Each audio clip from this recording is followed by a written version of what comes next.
Hello అండి, welcome to my చిగురు stories. ఈరోజు కథ చేప ప్రాణం. ఈ కథ మొదలుపెట్టే ముందు ఈ ఛానల్ని కొత్తగా చూసేవారు, ఇంతవరకు సబ్స్క్రైబ్ చేయని వారు తప్పకుండా సబ్స్క్రైబ్ చేసి సపోర్ట్ చేయండి. ఈ కథ పూర్తిగా చూసి మీకు ఎలా అనిపించింది కామెంట్ చేయండి. ఇక కథ మొదలు పెడదాం.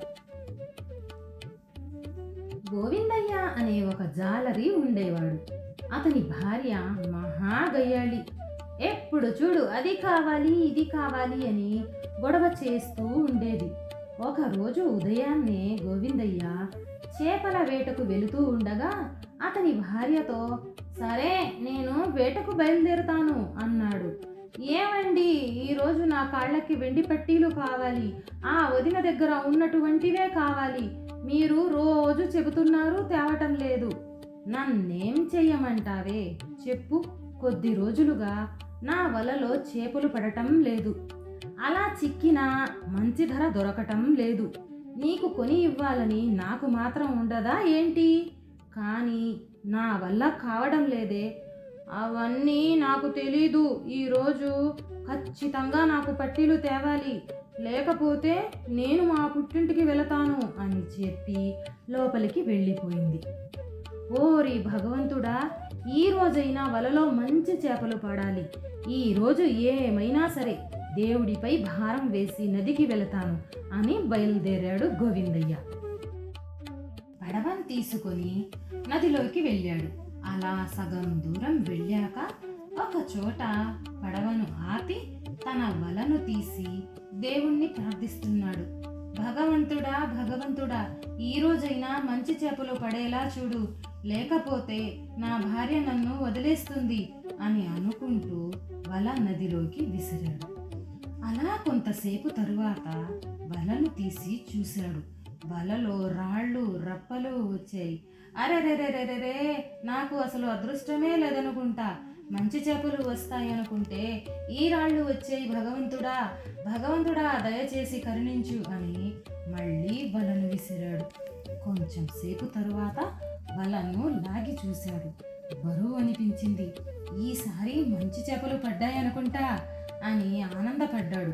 ఆ ఆనందంలో వలను లాగి చూస్తే మళ్ళీ రాళ్లే పడ్డాయి. అయ్యో అని బాధపడుతూ కూర్చున్నాడు. కొంచెం సేపు ఆగిన తరువాత, ఇక్కడ చేపలు లేవనుకుంటా, ఇంకొంచెం దూరం వెళ్ళి వలను విసురుదాం అని అనుకుని బయలుదేరాడు. పడవలో కొద్ది దూరం ప్రయాణించాడో లేదో ఒక పెద్ద చేప ఎగిరి పడింది ఆ పడవలో.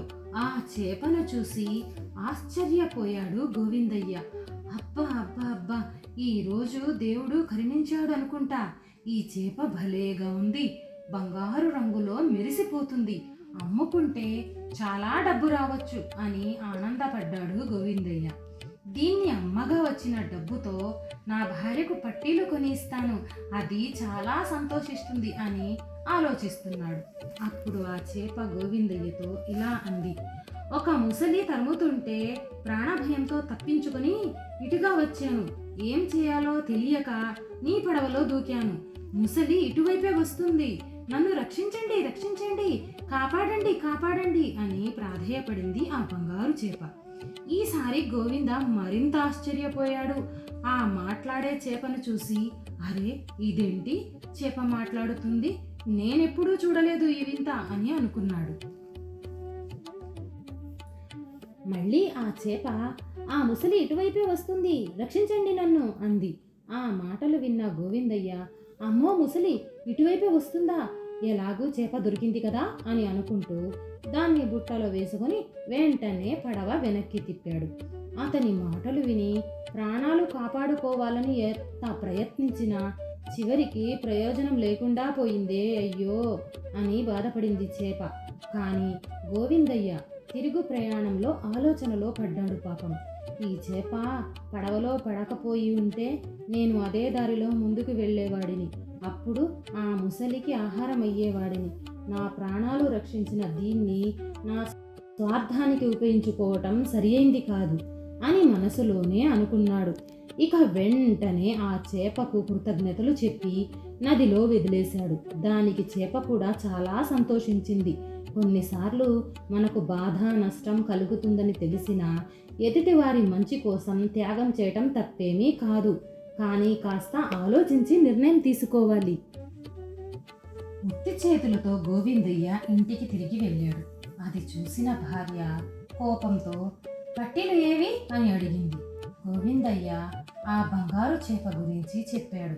అది విన్న గోవిందయ్య భార్య మరింత కోపంతో, బంగారు చేప దొరికితే ఎవరైనా వదులుతారా? నువ్వు ఇంకా బాగుపడవు. నేను మా పుట్టింటికి వెళ్తున్నాను, నువ్వు ఇక్కడే ఉండు అని వెళ్ళిపోయింది. ఈ కథ నచ్చితే లైక్, షేర్ చేసి తప్పకుండా సబ్స్క్రైబ్ చేయండి.